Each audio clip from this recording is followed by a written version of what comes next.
And welcome back, everybody, to part 2 of the Careful Boys getting to know Mr. Joon Lee. Hey, intimate climbs. I said, what were you just saying about what you didn't like about New York? We start with that. Right into it. That they got overdressed to do basic shit. Like this guy's wearing a tuxedo washing his car. It's kind of fire. Hey, what I do like about New York is they're always on time. LA people, fuck, man. What the fuck? You don't understand what time is? Yeah, I feel like in New York, you got to be on time like 12 different times to get on time somewhere. Because you got to hit the right subway. Oh, that makes and make it sense. to the right. You know what I'm saying? There's like they also 10 checkpoints, and that way you always stay on time. Otherwise, you're like, fuck, I gotta jump in a cab, and that's gonna cost me like $40, so I have to do this right, you know? I blame our freeways and accidents, but at the same time, if you've been here long enough, you know how to time it right. Yeah. You'll just be like, I'm just gonna be there 40 minutes. Nah, make it 50. And you're there. Then why is like Nick always late?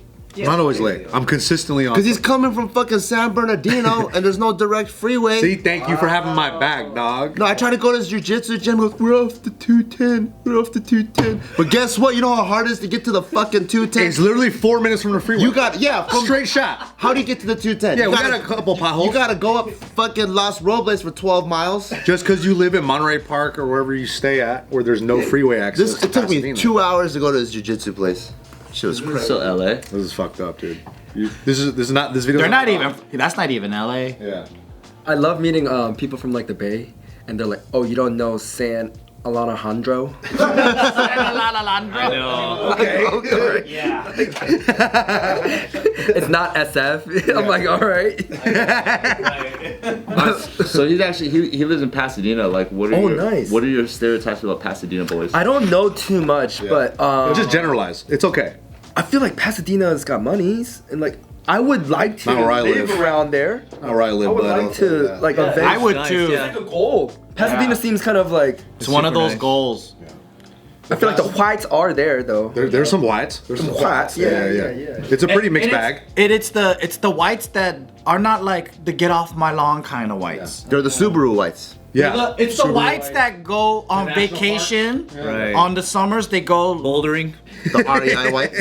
The bouldering whites. Yeah. Bouldering. That's big here. Yeah, the whites in Pasadena are pretty nice, actually. Yeah, they are. Generally. The whites of But Pasadena. then some of them are like, nah, you guys are too bad. You guys are too uppity. I want to be a future homeowner. What are some like cities? Las Vegas, California. Man, you just got Out of California. man. I'm gonna take that font, size 72, underline, bold, and then highlight it. Yeah. He's right. If you compare You some want a house prices. here? You need $200,000-$300,000 for a down payment. Just get ready. And it depends how nice you want the house. Yep. I want like right outside the city, but I still want to be close. I don't want to be like completely removed and like deep in the suburbs. That's what I try to do. I was living in Glendora, so it's like That's pretty damn far. it's pretty far, but that's like as far as you can go to still be kind of like, you know, best bang for your buck. Like you get a good house for like a decent price that feels like you're not paying like $1 million for something that's about to fall apart in like 2 days. Yep. So we lived out there, but somehow these fucking homeless bums, they can still shit on my lawn all the way over there. So I have to go all the way to East Covina, where the area code is 702. So I lived in that part. East Covina. Yeah. Super east. We're in East California. Barstow is where I live. East The homeless Covina. people in LA, the homeless people in LA are quite powerful. They're good at what They'll they travel anywhere. do. Yeah, dude. like they're consistently. Yeah. Oh, very resilient. Very resilient. So. Yeah, if you want a house, and you want to be close to the city, the closest you'll be is probably about an hour. But what if he's balling? We don't know that. If you're balling, anywhere. 20 minutes. Less than 20 minutes. Live anywhere, There's dude. I mean, is it Outwater Village where that little lake is? That area is pretty nice. Like Echo Park? No, there's another place that they gentrified the living life out of. Silver Lake? Los Feliz? Because all the gentrified places are crazy too. It's like $1 million for 2-bedroom home. Your house whole thing is slanted. Yep. There's like a gated community up there. Yeah.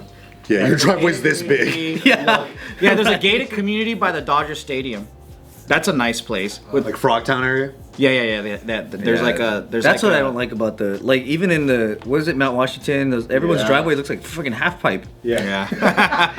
It is crazy. Yeah, it's How do you get exaggerated. your fucking Type R in there. You can't. Well, like when you're driving up those hills, you have to drive super slow because you're not sure if a car's coming this way on the other side of the hill. Yeah. It's so LA. Would you want to buy a home here because your industry's here? Yeah. When did you come to LA? 2019.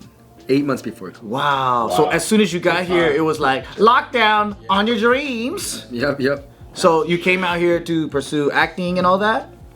Dang. So what did you do in between? I went to college in UGA, University of Georgia. I started advertising and minored in communication. After graduating, I worked at a startup. Then I was like, whatever. I worked at the Apple Store. Oh, cool. Just done serving So jobs. you're a genius. I'm pretty. Oh no, I wasn't a Genius bartender. Yeah. I was the sales in the front. Okay. But I did that, and then I kind of quickly moved out here. This was my dream since I was 4. Like you wanted to get into entertainment? Like, Yeah, since I was 4, and so like I took a very roundabout approach. I didn't go to like film school or anything like that, but then like after college, I was like, you know what? Let me not be a pussy and just like actually try this. Good for you. So how did you actually like get in the scene? Because like obviously you just did The Brother's Son, which is like a freaking. Well, what do you think about the show, Joe? I thought it was Asian. Yeah, there's a lot of Asian faces. You wanna know? It was Asian amazing. You wanna know something about Brother Son? That's pretty good. What's fucking bullshit is I auditioned for. I didn't even get it, dude. That shit's fucked up. Which role? Let me see. I was trying to look. Is that the it one up. that you read for that you had homie help you out? Yeah. Oh no way! Yeah, Were you supposed yeah. to be a big buff guy, a bald buff No. guy that gets beat up? The bald buff guy? They're like a That's episode 1, bro. like a buff gay guy that No, comes I out think- later on. I think it was It's because Bart. I auditioned for the wrong role. So on Instagram, I'm a very like, what are the crystals telling me type of dude. yeah. So on my Instagram, on my Explore, It came up. it was like casting call, brothers. I never auditioned for anything. This comes up, I'm like, oh, dude, what's the world trying to tell me? And then it says like role, like something, 26-year-old Taiwanese guy, whatever. I'm like, oh, dude, I'm Taiwanese. Yeah. Yeah, but you like 48. Oh no. He was about to kill you. Did you see that? I was like, oh, that's me. I could do it. So I literally filmed it in that room. Oh, wait, do you remember which character? I The forgot younger the brother or name. the older brother? I'm guessing it's one of those. I don't know, but Terrence. I set up some lights and then I fucking looked at the sides. I was like, memorized it, blah, blah, blah, blah, blah, blah. Sent it in, and then I even DM'd the casting director. She was actually communicative. I was like, Oh, Jenny's great. yeah, I was like, hey, I saw you post. I sent it in just to let you know. And then I was like, this is what the world wants. In Brother Son. He cleared his schedule. And then fucking I started seeing you post hella pictures of everyone in Brother Son. I'm like, I was not a part of that at all. Anthony Lee was in it. Were you really in it or are you fucking with me? I'm fucking with you. Shut the fuck up. Wait, I you really thought- believed he was in I it? thought he was in it. I was like, bro, you never You mentioned in it? I was like episode 2 through 6 because he's only seen episode Why 1. did he not tell you until now? I don't know. I thought he was like that. I thought He is like that though. Every person that walked in the room, I was like, you know, Anthony Lee was his brother's son. He didn't even tell us. Man, I'm gullible, huh? I actually started off doing YouTube in middle school. I did covers back in that No way! with my friend. Yeah. I wrote some kind of sappy acoustic songs in high school, and then I fully kind of transitioned my page into my first YouTube video was a lip sync to Avril Lavigne, "Complicated" with a friend. That was like my first thing. Check it out. Look what I DM'd her. Oh, Jenny! See? I ain't fucking around, dude. I'm Taiwanese and I'm a comedian. That's strong. At all. I mean, you gotta put your headshot. How long ago You Nice. should have kept real. You should be like, I'm Taiwanese and I'm a bodybuilder. What's up? And then I was like, How long ago was it? February 2022. And she out to goes, Jenny. I was like, I don't have an agent and a manager. Can I still audition? She goes, yes, please do. Instructions are on the flyer. I'm like, okay, thank you. I'll send it in by tomorrow. That's what I did, and then I think they forgot to call me or something. That's what it was. They messed up, right? That's what it was. But Can you talk to him for season 2? yeah, I got it. What was the role though? Do you remember which role? Do you remember what your lines were? I assume it was Charles's cousin or whatever, the bald dude in the Kasbah.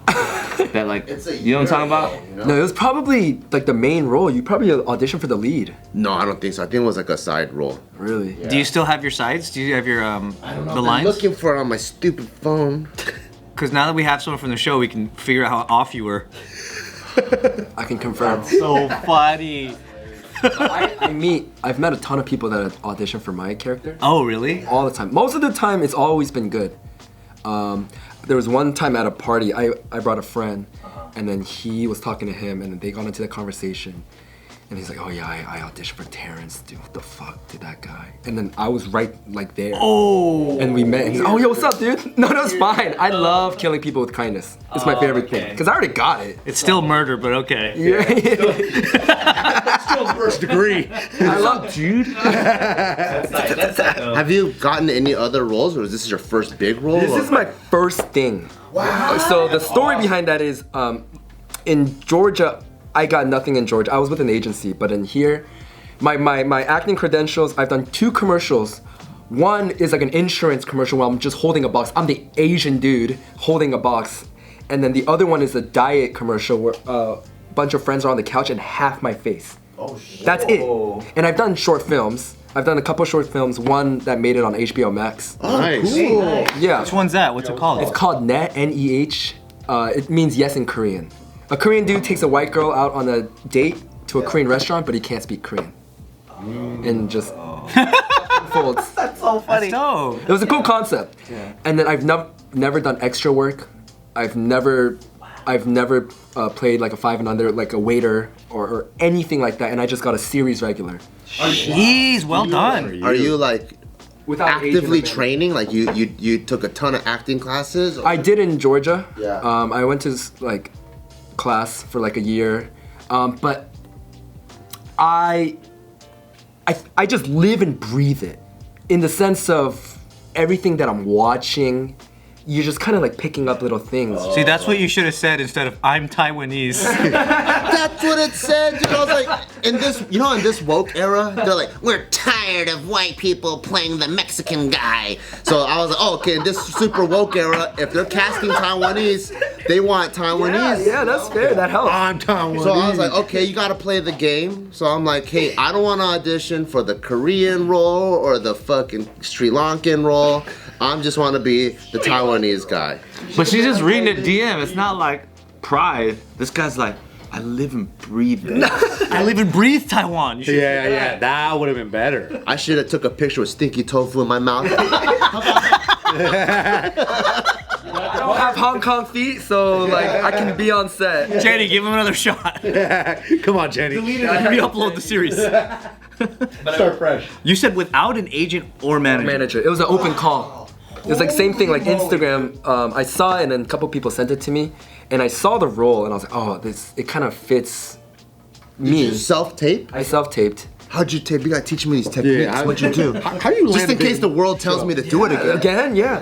The thing about self-tape, you just, I mean, as loose as possible. But right? you use the phone or you use the iPhone is everything now. iPhone's fine. Oh, you know who helped me too?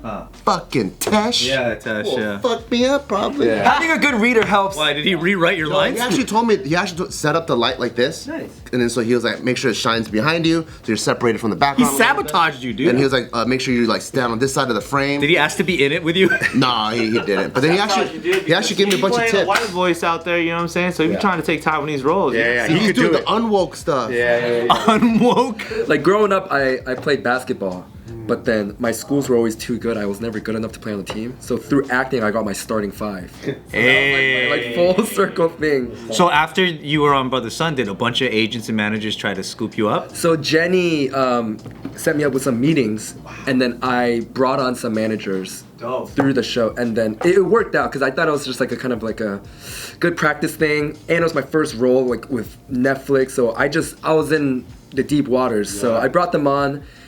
It worked out because they ended up getting a negotiation that was like worth the percentage cut and everything like that. Are your managers Jewish? One's Korean, one's Chinese. Yeah. But Korean Jew, Chinese Jew. Okay. How is it working with Justin Yu and Subin Choi? Yeah, Great. Subin was one of my stunt doubles. Yeah. Tackles a cop.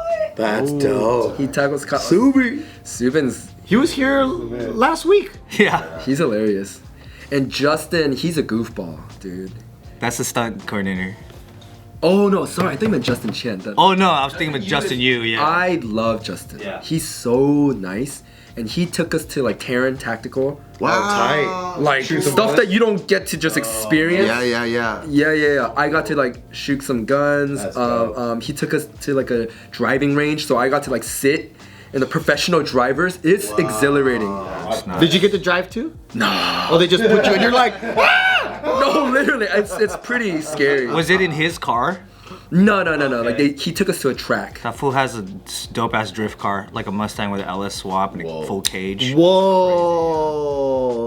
His artistry, like, his choreography is shown a lot through the show. Yeah. It's like his own kind of writing through the stunts. When you're on set, do you let everyone know this is my first gig, this is my first, or you gotta pretend like, oh yeah, I've been here so many before. roles. Yeah, like, oh, where's the crafties at over there? Like you gotta Get me a coffee. Like, is there a certain demeanor you have to be on set? You know, I guess it's like, who are you as a person? You're gonna bring that demeanor. Yeah. But the cool thing is, everyone's kind of new. It's Michelle, and then us. Everyone's kind of a new. Oh. Like, this is all of ours kind of first big role, and so there was a little bit of that, and so everyone was kind of excited and like, you know, like it's your first day of school. That's cool. Like there's probably like that. There's probably like a feeling of like of camaraderie where it's like oh, we're all in this together, and then as you guys continue to like get more and more successful, you probably be like, oh, I remember that guy. We all started like here or whatever. That's the dopest feeling. The director used to be a dancer, Kevin Tantron. Yeah. I was working with Shout him. out to Kevin. Oh, I love Kevin. The first day of work, my very first day of work, and mind you, like with no acting experience in the sense like a set. Right. It was in front of like 200 people because it was a club scene. So there's a bunch of extras. And not to ruin movie magic, but in a club scene, there's no music playing when you're shooting. Awkward. So it's just like a beat track. But then me and Bruce, the character, we're at the bar and we still have to talk in club voice. We're like, hey, what's up? And so that was my first day of work on a Netflix production. And then, you know, he yelled cut, and then he came up to me, gave Sam some notes. He turned to me and he was like, I think you have TK understood. Just keep doing you. And that just gave me, oh, my head was huge. But it gave me the confidence. That's amazing. Yeah, because then that's gonna make you excel. Yeah. And so like that set the precedent. And Kevin's Great director. great. Kevin's great. I mean, that's what a director. Kevin Tantron, you guys ever watched, like on YouTube years ago, there was just like this, almost like a fan-made remake of like Mortal Kombat series? He did that. He did that. No way. That shit was tight. Yeah, but he's a dancer. He used to dance and choreograph for Britney Spears. Britney Spears. And then he would just, back in that age, he would just bring a fucking like old school camcorder and just like, you know, videotape like BTS, and then he put like a mini like cut together, and then suddenly it was like, this is amazing. So his like game just evolved from organically shooting shit with on like the Britney tour and stuff like that. Cool. Oh, one thing before I forget, sorry, not to transition from Kevin, I was the first person cast on the entire show. Really? They chose you first? Jenny Jew, baby. Major. They liked you the best. She's Jewish. Jenny Jewish, yeah, Jenny. So they just saw you and they're like, oh, this guy is him. Like right. I submitted in like the 11th hour. Like I unintentionally, but yeah. That's cool. a big deal. Just around me. I'm like, Was there any on set, like behind the sines? Was there any mention of Bart at all? Like, Yeah. Yeah, they say like no one said his name, like even in passing. self-tape got around set to like, It went viral within the. Yeah. oh, Jenny just texted me too. No way. Jenny never texts me. I love that. She just hearted. We're gonna get Bart on it, dude.